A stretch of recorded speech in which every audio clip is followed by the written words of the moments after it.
When my sister smiled as my $5,000 wedding cake crashed to the floor, the whole room gasped, but I didn't. Because in that moment, I wasn't shocked, I was relieved. Relieved that the years of being the forgotten daughter, the emotional dumping ground, were finally over. They thought I'd cry, scream, maybe fall apart, but I had already done all that, quietly, for decades. What they didn't know was that this wasn't just a cake, it was the last straw. And what I did next, it changed everything. For her, for them, for me. I'm 38 years old, a successful real estate agent, happily married, living in a home I bought with my own savings. By most standards, I've made it. But if you ask me what shaped me the most, it wouldn't be my career milestones or financial independence. It would be the quiet ache that followed me since childhood. The feeling of always being second best, especially where it mattered most, inside my own family. I was the firstborn, the easy one, as my parents liked to say. I never threw tantrums or made a fuss. I learned early that being independent made life smoother. The less I needed, the more praise I got for being mature for my age. It was a trap disguised as a compliment. Things shifted permanently when Sophie was born. I was 8 and thrilled to have a little sister. I imagined us playing together, sharing secrets, being inseparable. But reality looked different. Sophie cried often, clung to my mother, and required constant attention. Everyone tiptoed around her moods. "She's sensitive," my mum would whisper, like it was a sacred truth. "Emily, you're strong, you understand." It didn't take long for those words to become a recurring script. When Sophie got scared during storms, I was told to let her sleep in my bed. When she broke things, I was asked to take the blame. When she refused to eat dinner, I was expected to coax her with patience. My childhood became a silent sacrifice. The day it crystallized for me was my 9th birthday. I came home from school giddy. I'd seen balloons at other kids' parties and wondered if today would finally be my turn. I wore the frilly yellow dress my grandma had mailed from Florida and even brought cupcakes to class, hoping someone at home had planned a little surprise. But when I opened the front door, all I saw were piles of pink streamers and half-wrapped gifts, none for me. Sophie, just shy of her first birthday, was crawling around in a flowered onesie while Mum frantically set up a makeshift party. "Your sister's early birthday celebration," she said breathlessly when I stood frozen in the doorway. "We're doing it today because Saturday's full with your dad's work thing." I don't remember crying. I just nodded and helped tape up decorations. That night, after guests had left and the cake was gone, I sat in the living room with a party favour bag meant for Sophie's friends. It had a broken pink plastic bracelet and a lollipop. No card, no candle, no mention that the day had ever been mine. From then on, I stopped expecting celebrations. If Sophie had a school performance, we all attended in coordinated outfits. If I won the science fair, it was nice, but don't brag, your sister struggles in school. I learned to make myself small, helpful, efficient. That earned me adult praise, even if it came at the cost of childhood warmth. Dad used to say, "You're the backbone of this family." I used to take pride in that. Now I realise it was just another way of saying, "You'll handle it, so we don't have to." By the time I turned 16, I had a job scooping ice cream, saved every penny for a rusty Honda Civic, and still did Sophie's laundry when Mom asked. No one taught me how to be resilient, they just expected it. And Sophie, she never had to ask for anything, it simply appeared. New clothes, new gadgets, even a brand new Jetta for her sweet 16. When I brought up the disparity once, Mum waved it off. Sophie needs more support, Emily. She's fragile. You've always been so capable. I used to wear that capable label like armour.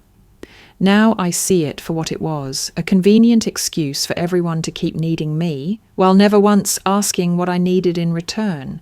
By the time I hit high school, I understood that if I wanted anything for myself, I'd have to earn it alone. So I worked every summer, every weekend, every holiday break. While other kids slept in or hung out at the mall, I was wiping counters at a diner or folding jeans at a retail store. I saved religiously and bought my first car, a clunky 12-year-old Civic with no air conditioning and a door that jammed. But it was mine. I had earned every mile. When I got into college, I was already used to doing things solo. My parents gave me a modest send-off, a hug, and a half-hearted, "We're proud of you." But most of their attention was on Sophie, who had just entered middle school and had anxiety flare-ups any time I left the house. I remember packing alone, dragging boxes by myself down the porch steps, while Mom tried to calm Sophie's meltdown because her big sister was abandoning her. Sophie never lifted a box, but she cried loud enough that it became the main event of my departure.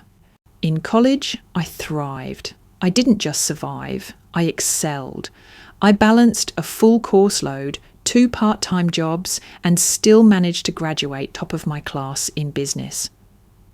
But the crowning moment came at the end of my sophomore year, when I was selected for a prestigious fellowship, a full-ride scholarship covering my remaining tuition, housing, even a paid summer internship in New York. I was over the moon. I came home that weekend to tell my parents, certain this would be the moment I'd finally be seen. Instead, Mum's face fell the moment I shared the news. "New York?" she asked quietly. "For the whole summer?" I nodded, glowing. "And the fall semester too. It's a huge opportunity, fully paid. They only picked 8 students nationwide." She didn't smile. "What about Sophie?" she asked, her voice laced with concern. "She's been struggling lately. She's already upset about you being away so much." I laughed nervously, thinking she was joking, but she wasn't. "That kind of program. It might make her feel even more behind," she said gently, like I was the unreasonable one. "Don't you think it might be better to wait? There will be other internships." I stared at her, stunned. "You want me to turn it down?" She bit her lip. "It's just hard for Sophie to see you succeed so easily. It makes her feel like a failure." That night, I sat on the edge of my childhood bed and read the offer letter over and over, the words blurring with every blink. I could still accept. I could still go. But the pressure in my chest, years of being told to put Sophie's needs first, made it hard to breathe. In the end, I declined the fellowship. I told myself it was for the best, that I'd find other chances, that being there for family mattered more. But deep down, I knew what had happened. I had been asked to dim my light so Sophie wouldn't feel like she was standing in the dark. Meanwhile, Sophie coasted. At 18, she was gifted a shiny new Volkswagen Jetta with a bow on top. "She's never had anything of her own," Mum said, as if my second-hand life didn't count. Sophie enrolled in a liberal arts college, dropped out after a year, tried nursing next, then psychology. Each time my parents rallied. "She's exploring, finding herself," they said. No job, no student loans, no pressure. I never said anything. What would be the point? I knew how the script went. If I voiced frustration, I was the ungrateful daughter. The cold one. The strong one. Always the strong one. Years later, when I bought my own home at 26, I didn't even tell my parents until after I closed on it. It didn't feel like something I could share without making Sophie feel small. That's how twisted it had become. That's how invisible I had become. By my early 30s, I had built a career I was proud of. Real estate was competitive and brutal at times, but I was good, really good. I had an instinct for what clients needed, a calming presence in chaotic negotiations, and a reputation for honesty that set me apart in a cutthroat market. I wasn't rich, but I was stable, secure, independent. Meanwhile, Sophie was still living at home. She was 28 and had cycled through 5 different jobs in as many years: barista, pet groomer, retail clerk, customer service rep at a candle company, temp assistant at a startup she said was too toxic to tolerate for more than a week. Every exit came with a dramatic story. A co-worker bullied her. A manager didn't understand her worth. The work was beneath her creativity, and every time she'd land back in her childhood bedroom, claiming she just needed a break to realign her energy. My parents, of course, enabled it all. They covered her rent, her phone bill, her car insurance, even her weekly facials and subscription meal kits. "She's just figuring things out," Mum would say with a soft smile, as if that phrase hadn't been repeated for over a decade. "Not everyone finds their path as quickly as you did, Emily." I stopped pointing out that Sophie wasn't exactly looking for a path. She was lounging on the side of the road, waiting for someone to carry her across the finish line. And that someone, more often than not, was me. It started small, a few $100s when her car broke down. Help with a resume, a referral for a job I'd heard about through a colleague. But then came the larger asks. Sophie maxed out a credit card and couldn't make the minimum payment. Mum suggested I pay it just this once to avoid Sophie damaging her credit. When Sophie's landlord refused to renew her lease because of late rent, I was asked to co-sign for a new place. I did reluctantly and ended up covering the deposit too. Each time I told myself, this is it, this is the last time, but it never was. One year, Sophie decided she needed a vacation to reset her mental health after a particularly rough breakup. She planned a week-long yoga retreat in Costa Rica. She couldn't afford it, of course, but that didn't stop her from booking it. The day before her departure, she called me in tears, claiming the airline wouldn't let her check in without paying a baggage fee she hadn't planned for. "It's only $75, she said, sniffling. "I'd pay you back, obviously." I Venmoed her the money. She never mentioned it again. When I finally asked, months later, she acted wounded. "You're seriously stressing over $75, she said. "God, Emily, you make 6 figures selling houses. That's like pocket change to you." That was her favourite line. "You're the successful one," said with both admiration and accusation, like my accomplishments gave her a free pass to exploit me. But what stung more than Sophie's entitlement was how my parents treated it like a given. Like helping her wasn't generosity, it was obligation, my obligation. You're her big sister," Dad reminded me once when I balked at paying Sophie's overdue utility bill. "Family helps family." Except helping never felt reciprocal. It was expected, demanded, normalized. I couldn't remember the last time Sophie asked how I was doing, or showed up for me when I needed anything, emotionally, practically, financially. It was always take, never give, the worst part. A small part of me still hoped that maybe one day she'd thank me. Or even just recognize what I'd given up so she could keep floating.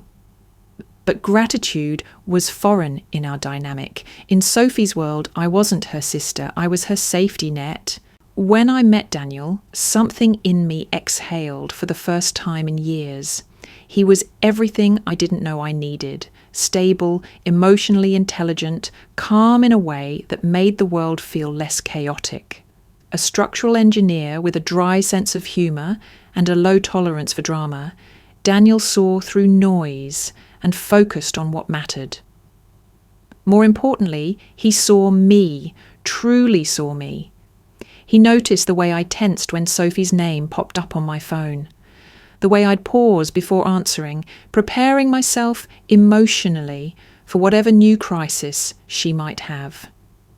He heard the quiet in my voice when I'd talk about my family, not angry, just exhausted. Daniel never judged. He listened. Then gently, over time, he helped me see what I'd normalised. "That's not a relationship," he said once after I covered Sophie's rent again. "That's a transaction disguised as love." It hit harder than I wanted to admit. When Daniel proposed, it was a quiet, meaningful moment on a hiking trail overlooking a lake we both loved. He didn't make a show of it. No photographers hiding in bushes. Just us, simple, real. We decided to host an engagement dinner a month later, an intimate evening with close family and friends.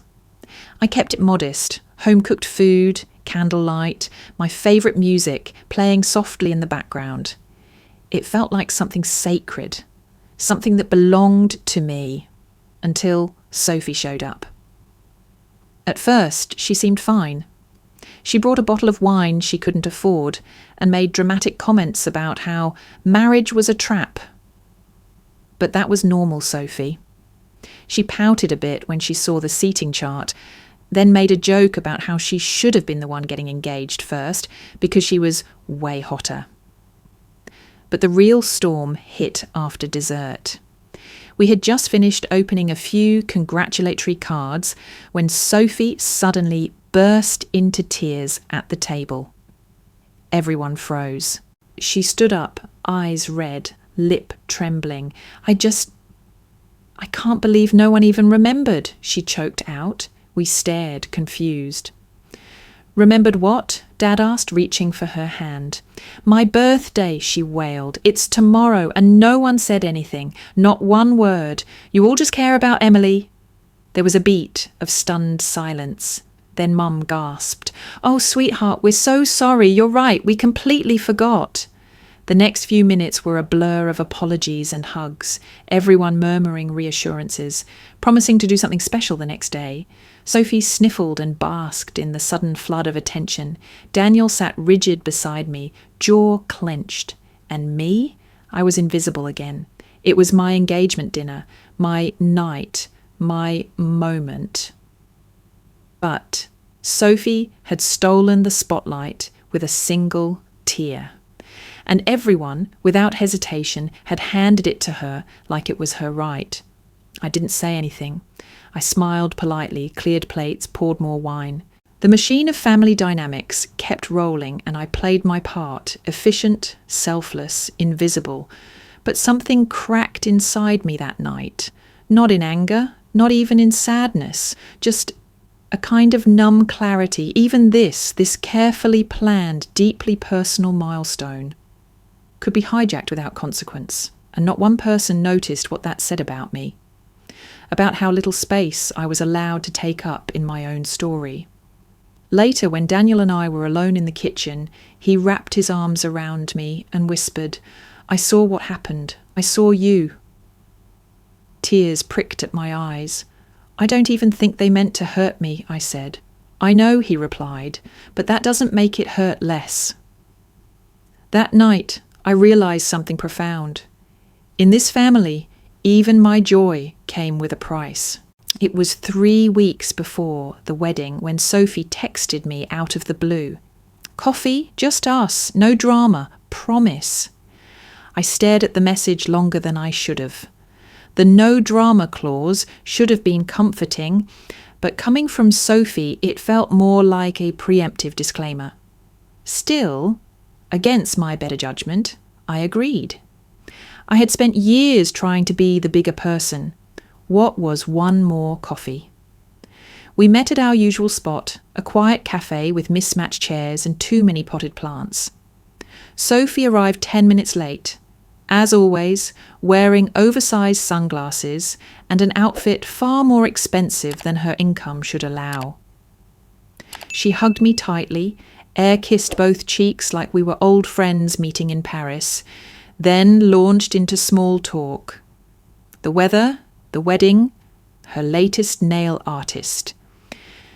I nodded along, sipping my latte and waiting for the real reason she had asked to meet. It didn't take long.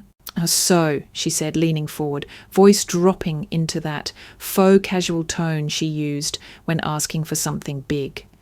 I found this amazing condo downtown, 2-bedroom, modern kitchen, balcony with skyline views. It's literally perfect.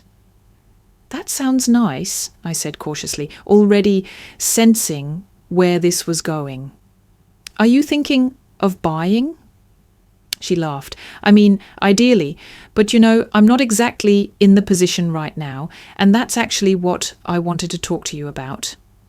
I put down my cup slowly. Okay. You're in real estate, she said, eyes wide and hopeful. You help people buy houses every day. You know all the tricks and systems. I figured maybe you could help me get this one. I blinked. You want me to be your agent? Well, not just that, she said quickly. I was thinking, since you and Daniel are doing so well and you've got all that wedding gift money and savings, maybe you could, buy it for me or just put the down payment. It'd be kind of like an investment in my future. I stared at her, stunned. Sophie, that's a $1.3 million property. She waved her hand. It doesn't have to be that exact one. But something like it. I just feel like, this is the time for me to start fresh. Get my life together. And I can't do that living with Mom and Dad. It's toxic. I couldn't help it. I laughed. Not mockingly, just in disbelief. Sophie, do you realize how much money that is? Daniel and I are saving for our first home. We've budgeted every cent. I can't afford to buy you a luxury condo. But you make so much, she said, crossing her arms. You sell $1 million houses all the time. You drive a Tesla. What's a few $100,000 to you? That Tesla is leased, I replied, keeping my tone calm. And my commission isn't pure profit. I have taxes, business expenses, staff to pay, and savings are not free cash. They're for our future. She pouted. I just thought you'd want to help. You help strangers all the time. Why not me? Because those are clients, I said gently. Professionals. There's a structure, expectations, boundaries. This, what you're asking, isn't realistic. Her expression hardened. Wow, so much for family.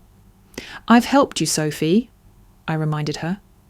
Over and over. I co-signed your last lease. I paid off your credit card. I've given you every kind of support I can without destroying my own stability. This crosses a line. She stood abruptly, knocking her chair back with a screech. I see, you just don't want me to have anything. You're threatened. You always have been. I said nothing. There was nothing to say. She grabbed her purse and stormed out of the cafe. And I sat there, surrounded by the smell of burnt espresso and wilting succulents, wondering how we got here. The fallout came faster than I expected. Less than 24 hours after Sophie stormed out of the cafe, my phone rang, Mum's name lighting up the screen. I hesitated before answering, instinctively bracing myself. It was never good when she called mid-morning on a weekday. Emily, she snapped, skipping all greetings. What on earth is going on with you and your sister? I blinked. Good morning to you too.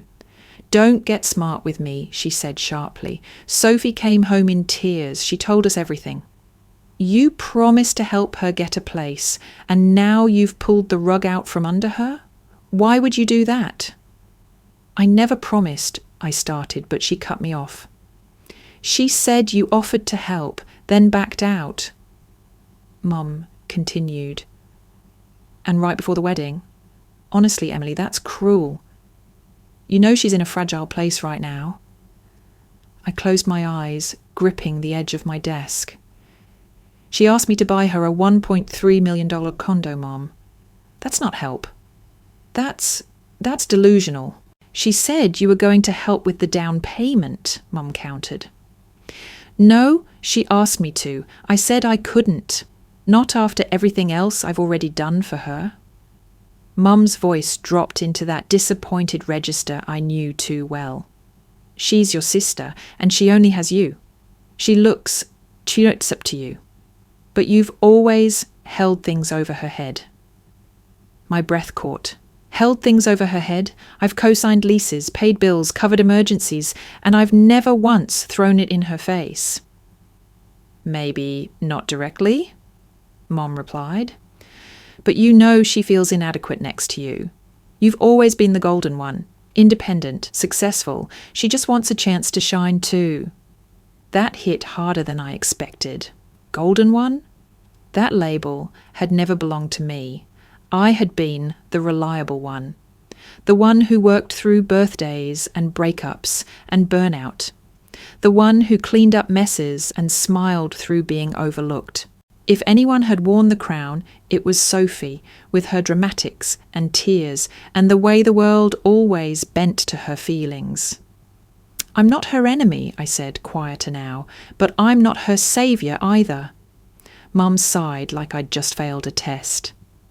I just thought you'd be more generous, especially now that you're doing so well. That was the real translation. You're fine, so give more. She's struggling, so she deserves more. Never mind how much of my own joy had been sacrificed in silence. After we hung up, I sat frozen at my desk, replaying the conversation over and over. The part that stung the most wasn't Sophie's lie. It was how easily my parents believed her version over mine. How quickly they assigned blame, without ever calling, to ask what really happened. It was like I was guilty by default, the older one, the stronger one, the one who should have known better. Again. Later that night, Daniel found me sitting in the dark kitchen, nursing a glass of wine I hadn't touched. They're siding with her again, I said, voice flat. He didn't ask for details. He just nodded, pulled out the chair beside me and reached for my hand. You know the truth, he said. You owe them nothing more than that. I wanted to believe him, but the hurt ran deeper than logic. Because it wasn't just about the condo. It was about being lied about, thrown under the bus, and realizing, once again, that no one in my family would bother pulling me out from beneath it. The morning of my wedding dawned warm and bright, the kind of perfect spring day brides dream about. Our venue, a historic mansion tucked behind wrought iron gates and draped in ivy, looked like something out of a fairy tale. Everything felt serene, almost eerily so. My dress, a custom blend of vintage lace and modern silhouette, hung by the window as soft light danced off the beading. The air was filled with the scent of fresh florals, white peonies, pale pink roses, touches of eucalyptus. A string quartet rehearsed quietly on the lawn below. And in the centre of it all, like a crown jewel, stood the cake. 5 tiers of architectural precision, hand-piped florals, and champagne buttercream passed down from my late grandmother.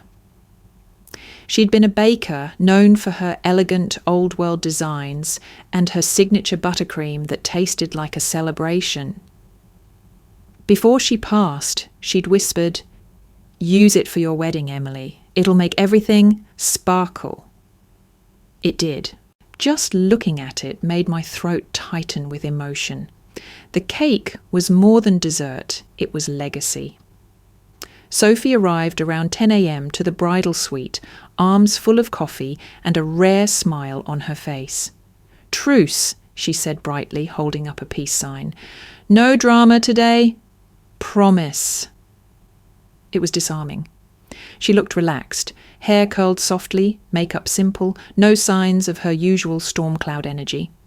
She handed me a latte and even complimented my dress. You look really beautiful, she said, genuine for once. Daniel's lucky.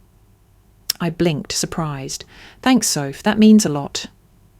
For most of the morning, she was surprisingly helpful, offering to steam bridesmaid dresses, snapping behind-the-scenes photos, even cracking a few jokes that had everyone laughing.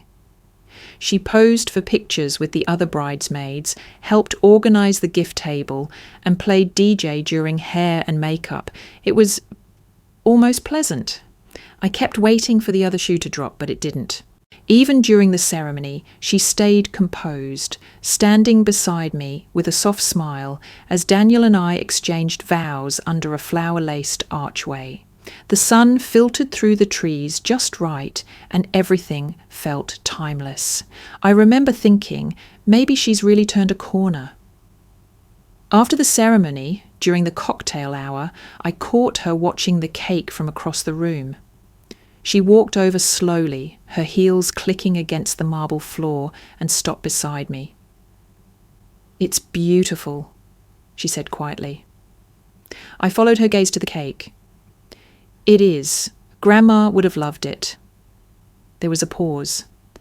Then she turned to me with a sheepish smile. Hey, she said, about the condo thing. I'm sorry, I was being dramatic. I get scared sometimes, thinking everyone else is moving forward and I'm stuck. It wasn't fair to dump that on you. I looked at her, caught off guard.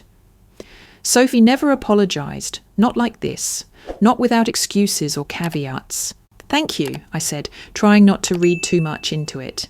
That means a lot, she shrugged. You're my sister. I don't want us to be weird forever. My heart softened.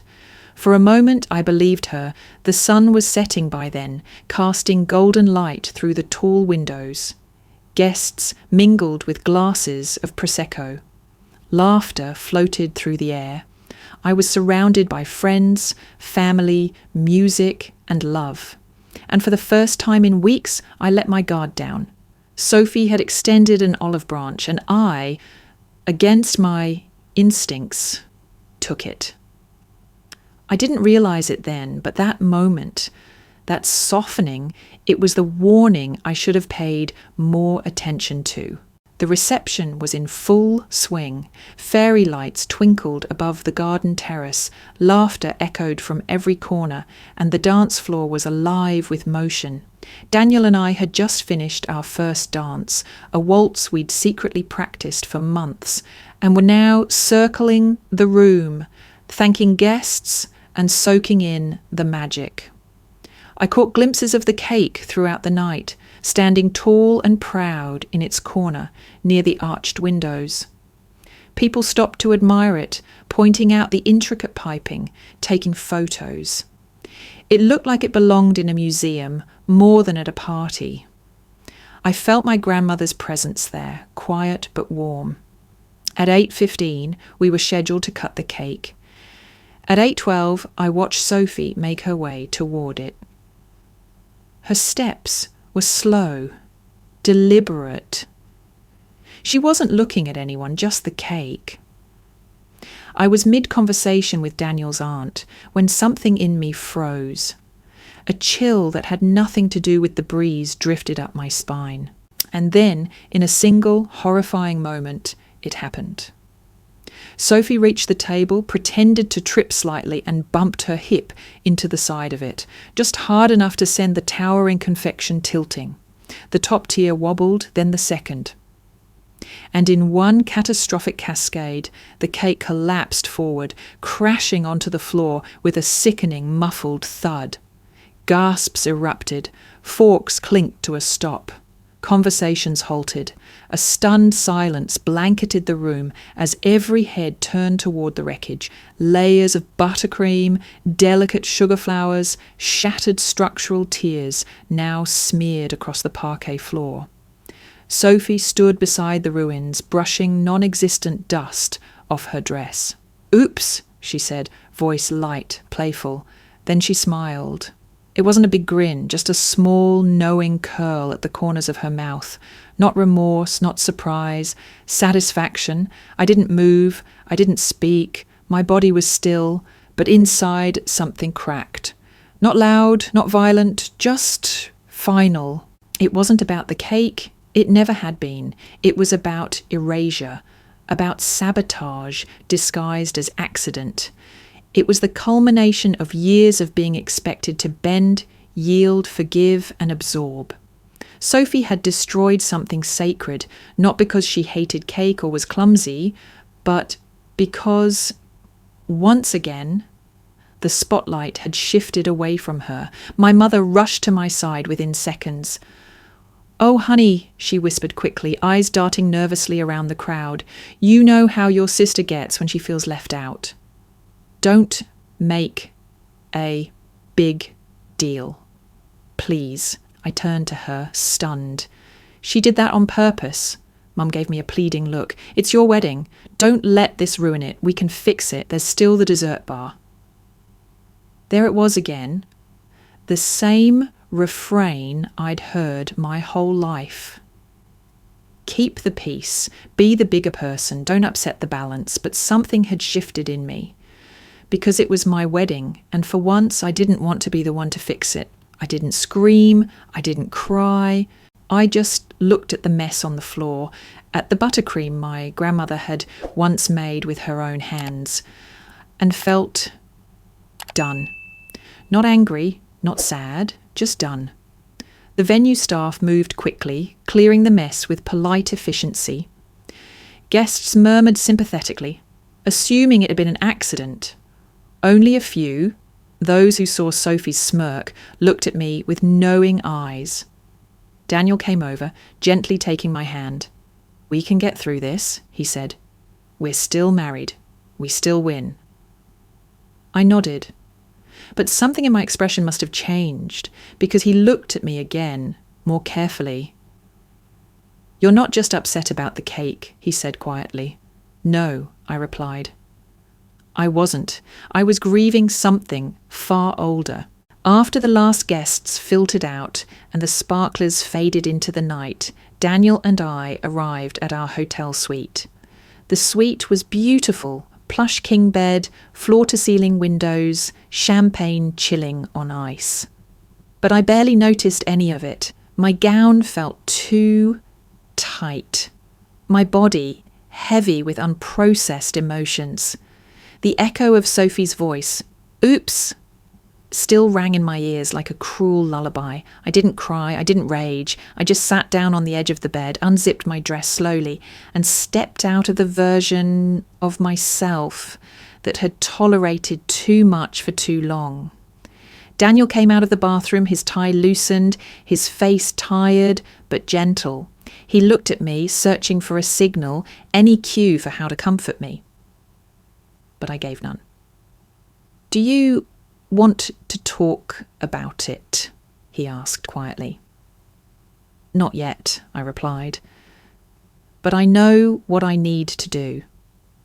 I crossed the room, grabbed my laptop from my bag and placed it on the desk. My fingers moved with eerie calmness, the kind of steady precision that only comes from deep, irrevocable certainty. I wasn't fueled by anger, I was simply done. First, I logged into the rental portal where I had submitted the paperwork to co-sign Sophie's new lease. I had agreed, weeks ago, to help her finally move out of our parents' house, co-signing so she could get approved despite her inconsistent income and terrible credit. I had also set aside $2,000 for her moving expenses. A gift I hadn't told anyone about, not even Daniel. I had hoped it might be the start of something new for her, a gentle push toward independence. But tonight had made one thing crystal clear. There would never be space for me to thrive while I continued cushioning Sophie's failures. I navigated to the leasing application, found the co-signer withdrawal form, and filled it out meticulously. I didn't offer excuses or emotional commentary, just the facts. Due to changed personal circumstances, I am formally withdrawing as co-signer on this lease application, effective immediately. I understand this may impact the application status, and I accept full responsibility for the timing of this decision. I triple-checked the form, clicked Submit, then waited until the confirmation message appeared on the screen. Done. Next, I opened our joint savings account with Daniel. The $2,000 I had tucked away under the label Sophie's Move Fund had sat untouched for months. I selected the amount, transferred it into our home savings folder, and renamed the line Reclaimed Peace. Daniel, still watching from across the room, finally spoke. "I didn't know you were planning to help her like that." I nodded. "I didn't want to make a big deal of it. I was hoping it might help shift things." He stepped closer, placed a hand on my shoulder. "And now?" I looked up at him. "Now I'm done trying to save someone who doesn't want to be saved." He didn't press me further, just squeezed my shoulder, kissed my forehead, and left me alone with the final task. I opened my email. I wrote to the leasing company a clean, professional message confirming my withdrawal as co-signer. I included all reference numbers, dates, and contact details. I thanked them for their time. No emotion, no explanation. Then I drafted 2 more emails, one to my parents and one to Sophie. To my parents, dear Mom and Dad, Daniel and I had a wonderful wedding day, despite some unexpected moments. We're thankful for everyone who celebrated with us and grateful for the love shared. That said, I've made a few decisions I want to share. Effective immediately, I've withdrawn my offer to co-sign Sophie's lease and have reallocated the funds I had set aside for her move. This was not a decision made lightly, but rather one born from a need to recenter my life around relationships rooted in mutual respect and accountability. We'll be on our honeymoon and unavailable for discussion until we return. With love, Emily, to Sophie.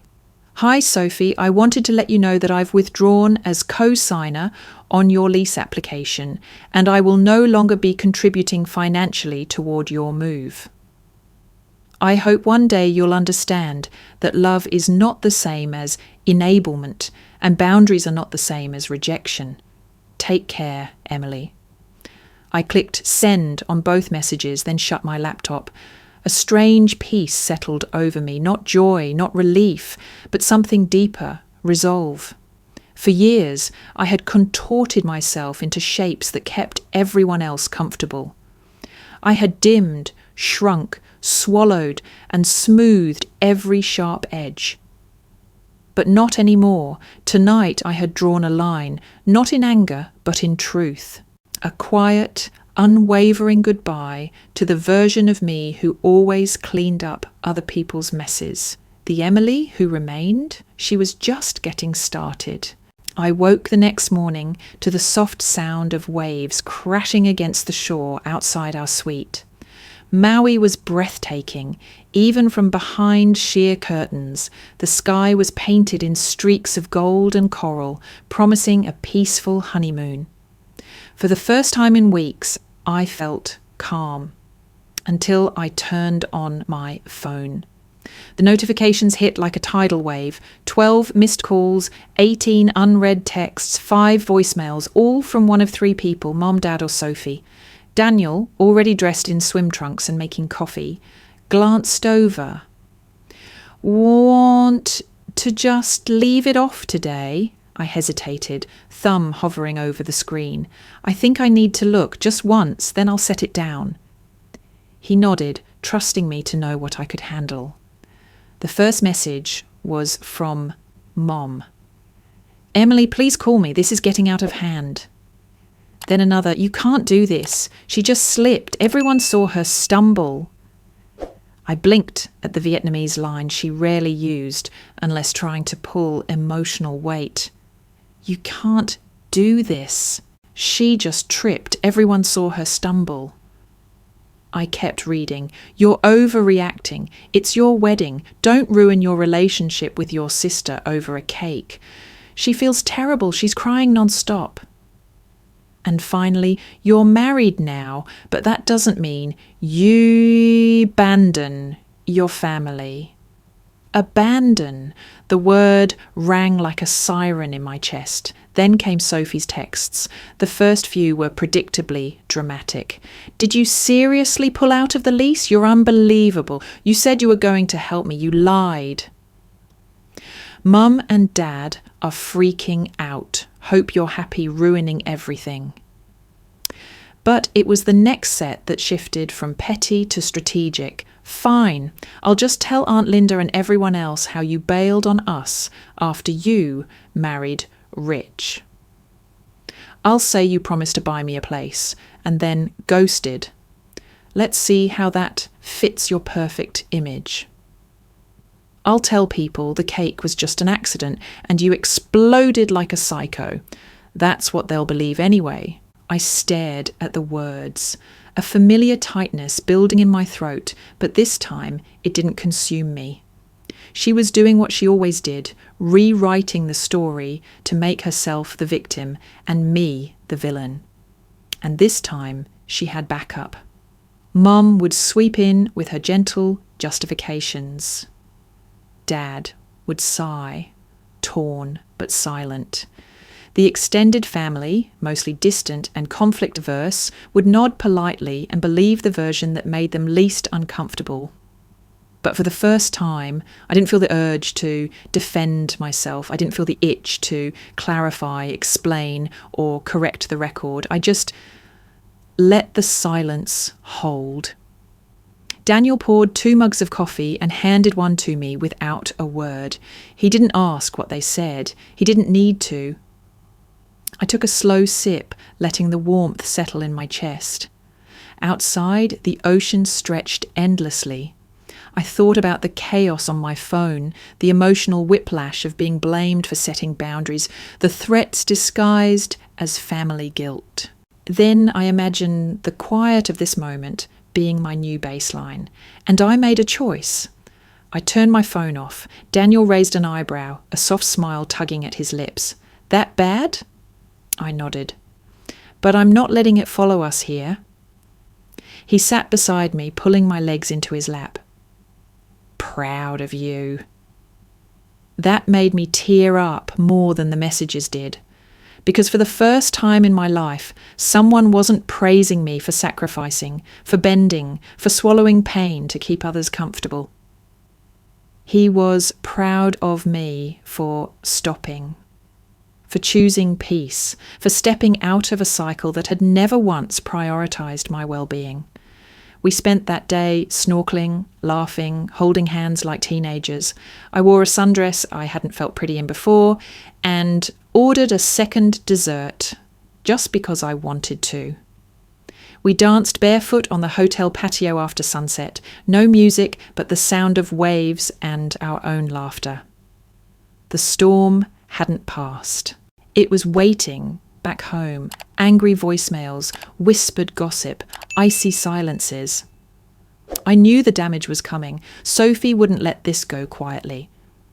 My mother would continue trying to guilt me into fixing things, and the narrative would twist until I was framed as selfish, cold, heartless. But for once, that wasn't my problem to solve. That night, curled up in bed beside Daniel, I whispered the words I hadn't dared believe until now. I feel free. And I meant it. 4 days into our honeymoon, Daniel and I had settled into a rhythm that felt like borrowed time. Quiet mornings with coffee on the balcony, afternoons exploring tucked-away beaches, nights lit by tiki torches and full-bodied laughter. It was everything I'd hoped for, and more. But peace has a way of drawing out chaos, like light draws shadows. It started with a single voicemail from my dad, calm but urgent. "Emily, call me when you can. It's about Sophie." I waited until the next morning to respond, knowing whatever it was could wait. When I finally dialed back, I braced myself, but I wasn't prepared for the unravelling that had already begun. "She didn't get the apartment," Dad said without preamble. "The leasing office rejected her application. She just found out this morning and it's not going well." I stayed quiet, letting him continue. "They cited financial inconsistencies," he added carefully. "Something about unverifiable income and delinquent accounts." Now I understood the tone. This wasn't frustration. This was realization. "She told them she made nearly $60,000 a year," he said, "from a part-time cafe job. They checked. She doesn't even make half that." I closed my eyes, exhaling slowly. "She lied on her application. She also didn't disclose her debts," he added. "Apparently, she's defaulted on 2 credit cards and hasn't made a payment on her student loan in over 6 months. I didn't respond. I didn't need to. "She never told us any of this," he said. "Not about the debt, not about the loan. And now the university's holding her graduation until she pays her final housing fees. They sent her a warning. If she doesn't settle it within 2 weeks, they'll refer her account to collections." There it was, the mask slipping. "And now?" I asked softly. "She's melting down," Dad said. "Mum wants to help, sell off some stock, maybe cover the housing fees, see if we can refinance her loan." "Of course she does," I muttered. He ignored that. "But I'm not sure it's the right move anymore." I sat up straighter, surprised. "You're not?" He hesitated. "Emily, I've seen Sophie spiral before, but this time it feels different. Not just because of the money, because of the lies, the manipulation." "You mean the pattern?" I said. "Yes." A pause, then, "And I think I've enabled it. We both have." I didn't gloat. I didn't say finally. I just let the silence fill in the spaces he wasn't yet ready to name. "I wanted to believe she was just lost," he continued, "but now I'm realizing she's not lost. She's dependent on us, on you, on anyone who'll let her avoid responsibility." "She's drowning," I said quietly, "but she keeps dragging people down with her instead of learning to swim." He sighed heavily. "So what do we do?" There it was, the moment I never thought would come. My father, for the first time in my life, was asking me for guidance about Sophie. Not defending her, not justifying her, not blaming me, just asking. "You do what should have been done years ago," I said gently. "You stop rescuing her." "That feels cruel." "No," I corrected, "it feels uncomfortable, but it's necessary." He didn't argue, just sighed again. "She won't take it well." "She never does." Before we hung up, he asked one more question. "What would you do if you were in our shoes?" I paused, then said, "I'd help. If she asked for help with a plan, not a bailout, I'd offer structure, accountability, but not cash. Not until she showed she could hold herself up." When I hung up, Daniel looked at me from across the balcony. That sounded heavy. "It was," I said, "but maybe it's also the start of something honest." That afternoon, curiosity got the better of me. I contacted a friend who worked in property management and asked about standard vetting processes. With some discreet manoeuvring, I was able to confirm that Sophie had listed fabricated income and excluded 2 active collections accounts from her application. She hadn't just hoped I'd help, she'd bet on me bailing her out when the truth caught up. And this time, I hadn't. That night, my phone lit up with a new text from Sophie. "Happy now? You ruined everything." I didn't respond because I hadn't ruined anything. I had simply let the consequences do their job. 2 days after our call, Dad reached out again. This time, his voice was steadier, more resolved, but also cautious. It was as if he had finally peeled back the curtain on years of willful denial, but wasn't sure what to do with the harsh light shining in. "She's spiraling, Emily," he said. "She's not just upset. She's flailing, yelling at your mum, refusing to talk to me. She says she has no future, that everything's ruined. Because she got caught in her own lie," I said quietly. "She says you humiliated her." "I didn't share her financial info with anyone," I reminded him. "I didn't send screenshots to the family. I didn't shame her online. I just stopped cushioning the blow." Dad was silent for a moment. "Your mom wants to give her the $8,000 to cover the housing fees, just so she can graduate." I closed my eyes, exhaled slowly. "That's not helping, Dad. That's erasing the lesson." "I know," he said to my surprise. "That's why I'm calling you." I didn't respond immediately. That sentence alone was something I never expected to hear from him. "I've never seen her this scared," he continued, "but I also know if we fix this for her again, we're just resetting the clock until the next crisis." I nodded even though he couldn't see me. "So, what do we do?" he asked again. I gave it to him straight.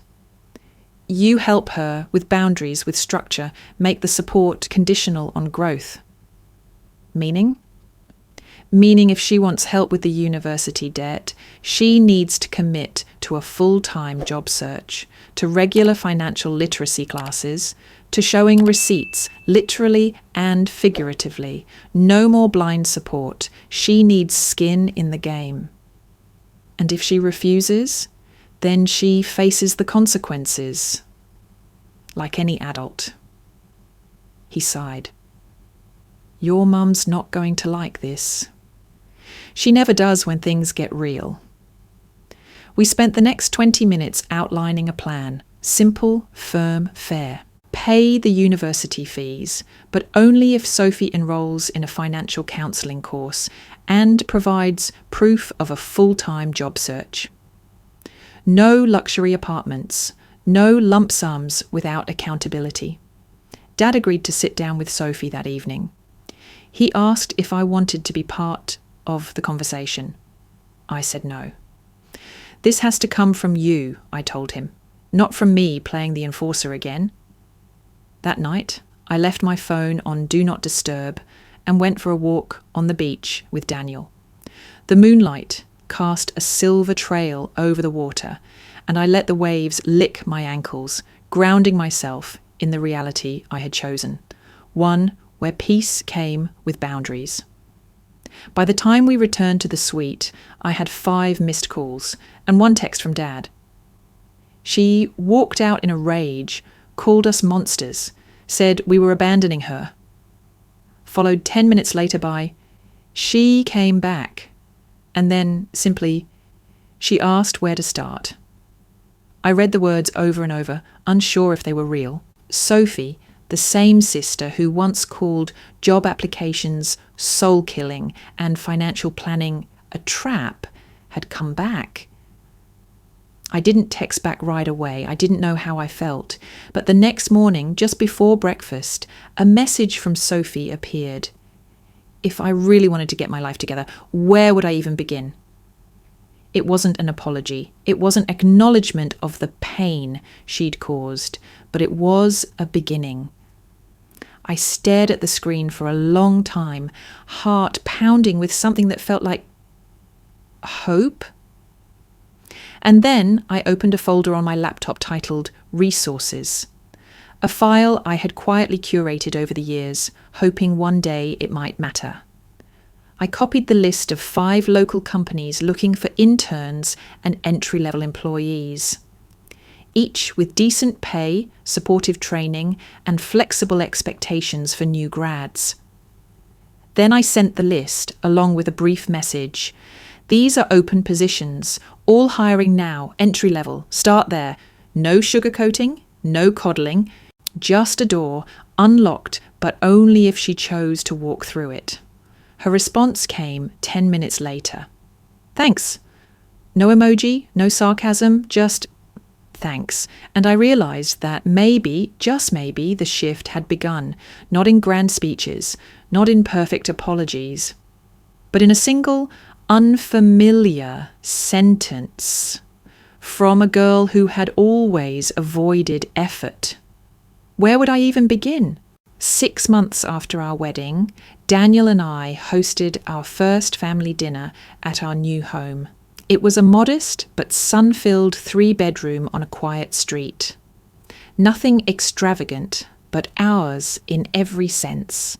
We had picked every fixture, painted every wall, argued over every piece of furniture. It was finally a place that felt like peace. We set the table with our wedding china, the kind we debated even registering for. I lit candles, laid out a carefully planned menu, and stood back to admire the scene, a picture of quiet domestic joy. I'd come a long way from the girl who once hoarded stability in small doses. At 16 p.m. sharp, the doorbell rang. First came my parents. Mum wore her usual overly coordinated outfit, lavender scarf to match her purse, while Dad carried a bottle of wine and a pie that was still warm. They both smiled a little too tightly, like people still adjusting to a new reality, but their energy was softer, more careful than before. Then Sophie arrived. She looked different, not in the dramatic, styled for Instagram way she used to, but grounded. Her hair was pulled into a simple bun, makeup minimal. She wore a navy blouse and slacks, office attire, I realised. She even brought a small potted succulent as a housewarming gift. "Hi," she said, voice gentle.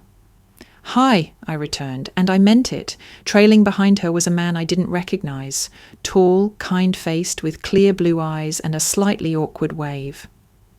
"This is Alex," Sophie said, glancing at him like she was proud, but trying not to show it. "Nice to meet you," I said, shaking his hand.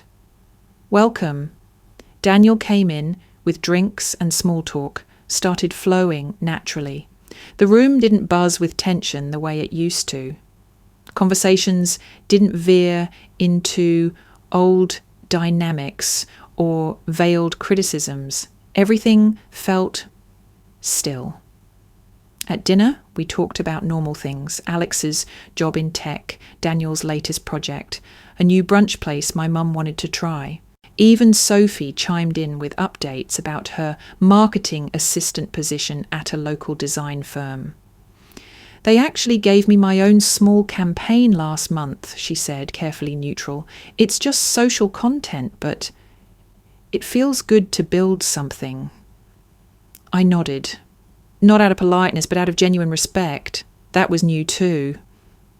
There was a moment of silence near the end of the meal, just long enough to feel like it wanted to become awkward, when Mom cleared her throat. "This is lovely, Emily," she said. "You've made a beautiful home." "Thank you," I replied, my tone soft but steady.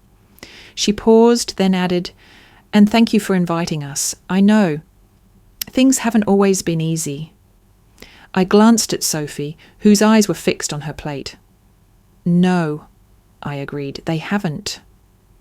More silence, but not hostile, just honest. Later, as the dishes were cleared and the candles burned low, Sophie found me on the back patio. She stood next to me, staring out into the quiet night. "I still think about the cake," she said. I didn't respond. She took a breath. It was messed up, what I did, and I don't know why I couldn't stop myself. Still, I said nothing. I think I wanted you to feel humiliated because I'd spent so long feeling small next to you. There it was. Not an excuse, just a truth. I turned toward her. And now? Now? She shrugged. Now I realize you weren't the reason I felt small. I was. I let that hang between us. The stars overhead shimmered with a kind of quiet approval. I still mess up, she added, but I'm trying to own it. I nodded, then reached into the pocket of my cardigan and handed her a small, folded note. What's this? Just a few more job leads, things I thought might fit your skills. She blinked. You're still helping me. No, I said, I'm just not giving up on you. She smiled, not smug, not manipulative, just soft, real. Alex wants to move in together, she said. Do you? I do, but I told him I need to hit my emergency savings goal first. 1 more month. That made me smile. You planning to celebrate? She nodded. With cake. We both laughed then, genuinely freely. No bitterness, no weight, just cake. After dessert, homemade tiramisu that Daniel and I had clumsily layered together the night before. My father and Daniel wandered off to talk about mortgage rates, and Alex helped my mom stack dishes in the kitchen. That left me and Sophie on the back patio, where the string lights above us glowed soft and amber, casting gentle halos across the faded wood. We sat in comfortable silence for a while, each of us nursing the tail end of a drink. The cicadas hummed in the distance, and for the first time I wasn't counting the seconds before the next awkward comment or passive-aggressive remark. Mum's been different, Sophie said finally. Not totally, but I don't know, like she's holding herself back more. Listening. I nodded. Dad, too. They've been helping me, but not the same way, she added. More like checking in, not bailing out. I gave her a sidelong glance. And how do you feel about that? Sophie considered. Like it's fair.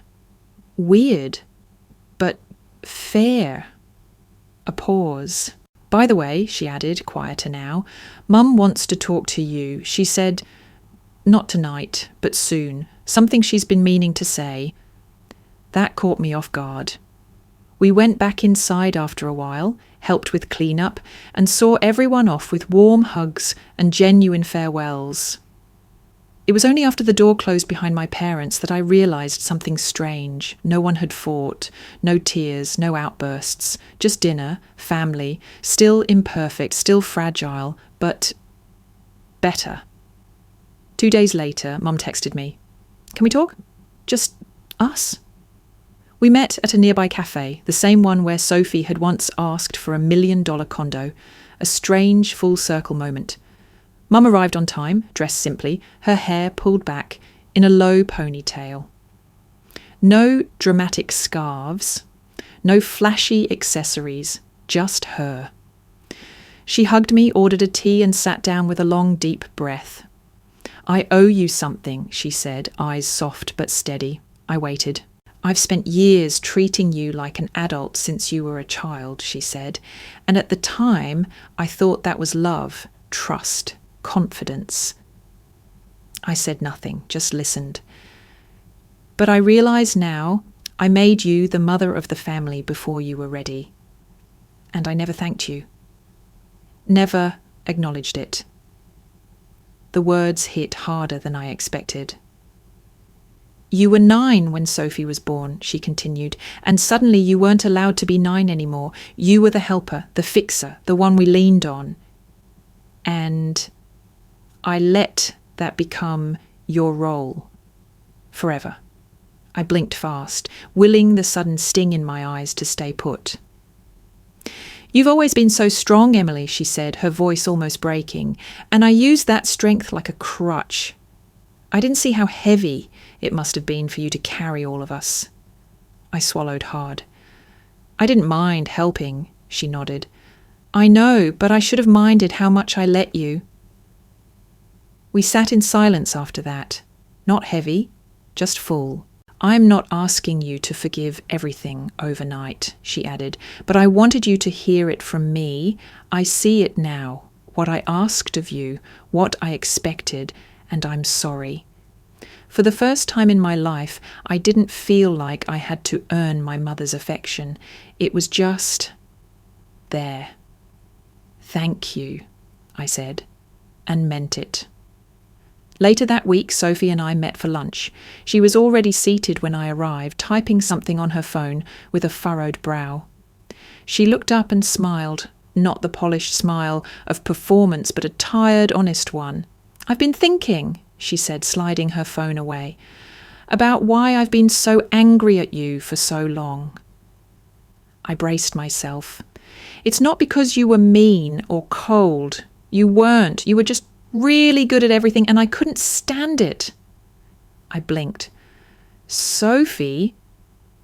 No, let me say this, she interrupted gently. I hated that you were so calm, so competent, so sure of yourself, because every time you walked into a room, it reminded me of everything I wasn't. She looked at her hands, and instead of figuring out who I actually was, I just tried to be you, a failed version of you. That stung more than I expected. But I don't want that anymore, she continued. I don't want to be the knockoff version of my sister. I just want to be me, even if that means I take longer, mess up more, have a different path. I reached across the table and squeezed her hand. That's all I've ever wanted for you? She nodded. I know that now. We didn't need grand declarations after that. Just that moment. The beginning of something real. As I walked home that day, the sun was just starting to dip, casting everything in soft, golden light. I realized that for the first time in decades, I didn't feel like I had to choose between love and self-respect. I had both. And maybe, just maybe, that was the closure I'd been craving all along.